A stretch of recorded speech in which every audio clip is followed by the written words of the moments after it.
Hello दोस्तों, नमस्ते, केम छो and welcome back to my channel. Engineering series का आज हमारा 4th लेक्चर है, जिसमें हम डिस्कस करने वाले हैं एक ऐसी ब्रांच ऑफ इंजीनियरिंग के बारे में जो एक एवरग्रीन ब्रांच है, वर्सेटाइल ब्रांच है और जो एक मैकेनिक्स, मशीन्स और इलेक्ट्रिकल की दुनिया है। हम मैकेनिकल इंजीनियरिंग के बारे में आज डिस्कस करेंगे। तो टाइम वेस्ट किए बिना हम शुरू करते हैं मैकेनिकल इंजीनियरिंग के बारे में जानना। वीडियो में हम डिस्कस करेंगे मैकेनिकल इंजीनियरिंग क्या है, एडमिशन इसमें कौन ले सकता है, एलिजिबिलिटी क्राइटेरिया क्या है एडमिशन लेने के लिए, मैकेनिकल इंजीनियरिंग करने के बाद आप कौन से एम्प्लॉयमेंट एरियाज में वर्क कर सकते हैं, मतलब क्या करियर स्कोप है आपके लिए, और एक सक्सेसफुल मैकेनिकल इंजीनियर अगर आपको बनना है तो कैसे इंपॉर्टेंट टूल्स, कौन से इंपॉर्टेंट टूल्स आपको लर्न करने चाहिए, ये सारा हम इस वीडियो में डिस्कस करेंगे। Mechanical engineering means designing, manufacturing, production and installation.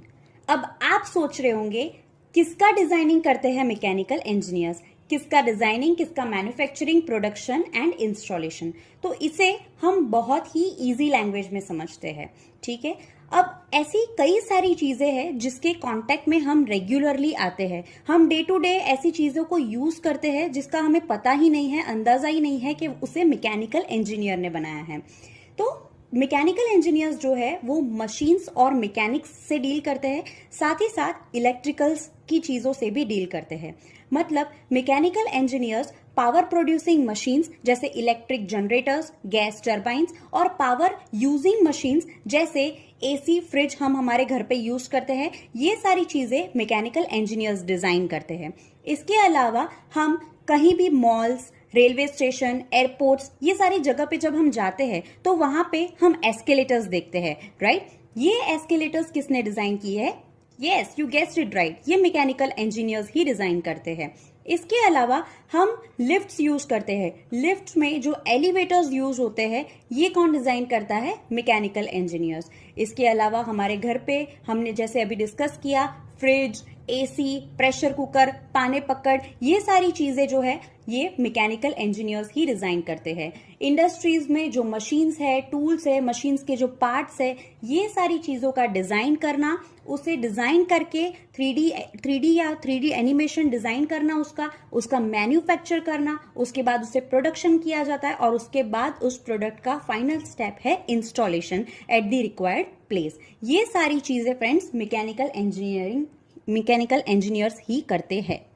Industries में जो मशीन्स यूज होते हैं, मशीन्स के जो पार्ट्स है, टूल्स है, ये सारी चीजों का डिजाइन किया जाता है सबसे पहले मैकेनिकल इंजीनियर्स के द्वारा 3D एनिमेशन या 2D एनिमेशन सॉफ्टवेयर्स के थ्रू। उसके बाद उसका मैन्युफैक्चरिंग किया जाता है, टेस्टिंग किया जाता है कि ये प्रॉपरली जैसे रिक्वायर्ड है उस तरीके से बना है या नहीं बना है, रिक्वायर्ड है, अप टू द मार्क है या नहीं है।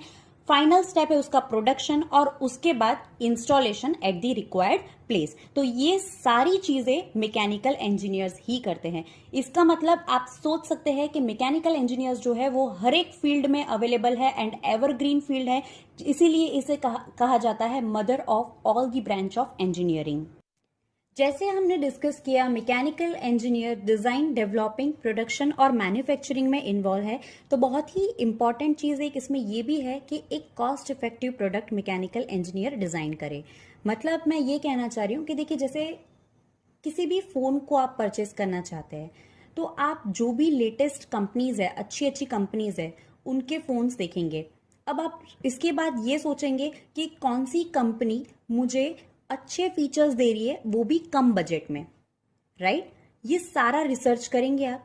तो यही है कि काफी सारा कंपटीशन है मार्केट में डिफरेंटली स्टैंड करने के लिए क्या करना पड़ेगा? एक कॉस्ट इफेक्टिव प्रोडक्ट बनाना पड़ेगा, साथ ही साथ एक क्वालिटी प्रोडक्ट बनाना पड़ेगा। एंड यूजर्स आपके प्रोडक्ट को यूज करें, उसके लिए प्रोडक्ट का जो बजट है वो बजट फ्रेंडली होना चाहिए, कॉस्ट इफेक्टिव होना चाहिए, साथ ही साथ वो क्वालिटी प्रोडक्ट भी होना चाहिए, राइट। सो यही है कि ये डिजाइनिंग, मैन्युफैक्चरिंग सब है, लेकिन साथ ही साथ मैकेनिकल इंजीनियर्स ये भी बहुत ही महत्व की भूमिका रचते हैं इसमें कि प्रोडक्ट जो है उसे कॉस्ट इफेक्टिव बनाया जाए। डिप्लोमा की बात करें तो डिप्लोमा आप डायरेक्टली 10th पास आउट के बाद कर सकते हैं। मतलब जैसे ही आपका 10th पास आउट होता है, एग्जाम्स के रिजल्ट्स आते हैं, आप पॉलिटेक्निक कॉलेजेस में डिप्लोमा के लिए अप्लाई कर सकते हैं और मैकेनिकल इंजीनियरिंग जो है वो डिप्लोमा थ्रू आप कर सकते हैं। कोर्स ड्यूरेशन इसका 3 साल का रहेगा और कोई भी एंट्रेंस एग्जाम नहीं रिक्वायर्ड है। ठीक है। बीई या बीटेक की बात करें तो ये आप जैसे ही 10th पास आउट करते हैं उसके बाद आपको साइंस स्ट्रीम लेना है, जिसमें आपको ए ग्रुप लेना है। ए ग्रुप वाले बच्चे मतलब फिजिक्स, केमिस्ट्री और मैथ्स पास आउट बच्चे जो है वो इंजीनियरिंग के लिए यानी बीई या बीटेक के लिए अप्लाई कर सकते हैं। ये कोर्स जो है इसका ड्यूरेशन 4 साल का है। एंट्रेंस एग्जाम की बात करें तो इसमें काफी सारे एंट्रेंस एग्जाम है, डिपेंड करता है आप कौन से स्टेट में हैं। स्टेट लेवल एग्जाम होती है, नेशनल लेवल एग्जाम होती है जैसे JEE मेंस, एडवांस्ड। इसके अलावा अगर आप टॉप यूनिवर्सिटीज को टारगेट कर रहे हैं तो टॉप यूनिवर्सिटीज की खुद की पर्सनल एग्जाम्स भी होती है, तो आप उस हिसाब से भी प्रिपेयर कर सकते हैं। ठीक है, तो इस तरीके से रहता है। और बीई सब्जेक्ट्स आप कौन से पढ़ेंगे मैकेनिकल इंजीनियरिंग में, तो इसमें आप कौन से मेजर सब्जेक्ट्स पढ़ेंगे ये मैंने डिस्क्राइब किया है। तो आप पढ़ेंगे mechanics of solid, fluid mechanics, thermodynamics, CAD CAM applications, automobile engineering, automation and robotics, design of machine elements, dynamics of machinery, machine drawing, manufacturing technology 1 and 2। ठीक है, refrigeration and air conditioning industries, automobile industries, production industry, manufacturing and designing industries. ठीक है, ये सारे subjects आप इसमें पढ़ेंगे। ये सारे मैंने मेजर सब्जेक्ट्स लिस्ट किए हैं। बेसिक्स ऑफ कैड और कैम मतलब इसमें आपको डिफरेंट काइंड ऑफ सॉफ्टवेयर्स पढ़ाए जाते हैं, उनका नॉलेज दिया जाता है जिसके थ्रू आप 2D या 3D स्ट्रक्चर्स बना सकते हैं। ऑटोमेशन इंडस्ट्रीज मतलब use of automated control system like computer, robots and similar to replace human efforts. अभी हम देखें तो काफी सारे इंडस्ट्रीज जो है वो मोस्टली ऑटोमेटेड हो रहे हैं और काफी मेडिकल फील्ड है, तो उसमें भी अभी जो कोरोना वायरस है उसमें भी आप देखें तो काफी सारे कंट्रीज हैं उन्होंने रोबोट्स बनाए हैं टू रिप्लेस डॉक्टर और नर्सेस के एफर्ट्स। राइट, मतलब कि डॉक्टर्स और नर्सेस को पर्सनली ट्रीट ना करना पड़े, उनकी जगह पे रोबोट्स जो है वो सारी चीजें करेंगे। राइट, फिर आता है based on thermodynamics study of Carnot cycle, Brayton cycle to understand refrigeration and AC concept. मतलब कि थर्मोडायनामिक्स आप सब्जेक्ट अलग से पढ़ने ही वाले हैं। मतलब फ्रेंड्स देखिए इसमें क्या है कि जैसे साइंस में पहले हम जब स्कूल स्टडी कर रहे थे तो वहाँ पे अलग अलग टॉपिक्स आते थे, थर्मोडायनामिक्स आता था, एंट्रोपी आता था। अभी यहाँ पे क्या हो गया कि पूरा एक सब टॉपिक जो है उसको पूरा एक सब्जेक्ट बना दिया है। थर्मोडायनामिक्स के 0 से 4th लॉ ऑफ थर्मोडायनामिक्स तक आप पढ़ेंगे, रेफ्रिजरेशन और एसी के कंसेप्ट पढ़ेंगे आप, उसमें ये साइकिल का क्या इंपॉर्टेंट रोल है ये पढ़ेंगे आप, उसके प्रॉपर्टीज पढ़ेंगे, कंप्रेसर के बारे में पढ़ेंगे कैसे ये वर्क होता है। ठीक है, इसके अलावा अंडरस्टैंडिंग वेरियस इंजीनियरिंग मटेरियल्स मतलब क्या क्या मटेरियल्स यूज होते हैं। ठीक है, इसके बारे में पढ़ेंगे। अब इंजीनियरिंग की है मैकेनिकल इंजीनियरिंग स्पेशली, तो इसमें आपको काफ़ी बार वेल्डिंग, सोल्डरिंग ये सारी चीज़ें भी करनी पड़ेगी, तो इसका भी नॉलेज आपको दिया जाता है। वेल्डिंग करना, ब्रेजिंग करना, मेटल कास्टिंग करना, ये सारी डिटेल्स आपको पढ़ाई जाती है।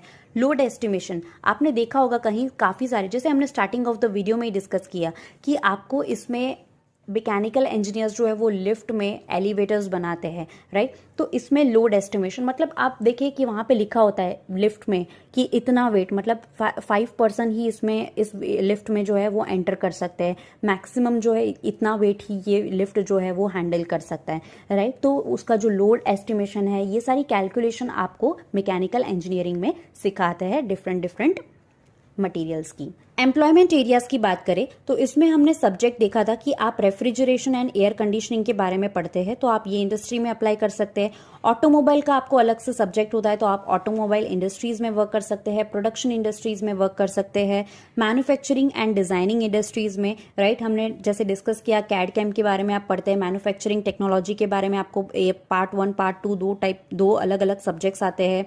ठीक है, आर्म फोर्स में यानी कि गवर्नमेंट जो फर्म्स है उसमें भी आप अप्लाई कर सकते हैं, रेलवेज में, एरोस्पेस में। अब देखिए एक अच्छी जॉब लेना मैकेनिकल इंजीनियर्स के लिए या कोई सा भी इंजीनियरिंग आप करें, जॉब्स तो अवेलेबल है लेकिन उसके लिए आपको कंपटीशन में अलग से दिखना पड़ेगा। मतलब देखिए, आज आप है और आपके फ्रेंड है, आपने स्कोर किया 90%, आपके फ्रेंड ने स्कोर किया 50%, ठीक है। अब दोनों जने कंपनी में अप्लाई कर रहे हैं, तो कंपनी किसे लेगी? 50% वाले को। क्यों? क्योंकि उसके पास प्रैक्टिकल नॉलेज है जो कंपनी को एक्चुअल में चाहिए, ठीक है। तो आप काफ़ी सारे डिज़ाइनिंग टूल्स है जो कंपनीज में चलते हैं, जैसे ऑटोकेड है, SolidWorks, CATIA, Mathcad, ये सारे designing tools most of the companies में यूज होते हैं। तो आप इसका नॉलेज ले सकते हैं। इंजीनियरिंग आपका चल रहा है, उसके साथ साथ आप इसका भी नॉलेज ले सकते हैं, घर से सीख सकते हैं, या कभी जो इंस्टीट्यूट्स है वहाँ से जाके आप लर्न कर सकते हैं। ऑनलाइन कोर्सेज भी अवेलेबल होते हैं। काफ़ी सारे सिमुलेशन टूल्स है, SolidWorks, CAM, Ansys tool, MATLAB, COMSOL, Multiphysics. तो ये सारे जो डिज़ाइनिंग टूल्स है और सिमुलेशन टूल्स है, इसका आप नॉलेज ले सकते हैं ताकि आप कंपनी में अलग से स्टैंड कर सके। बिकॉज आपके पास नॉलेज है तो कंपनी आपको डेफिनेटली लेगी, and that too with a good पे।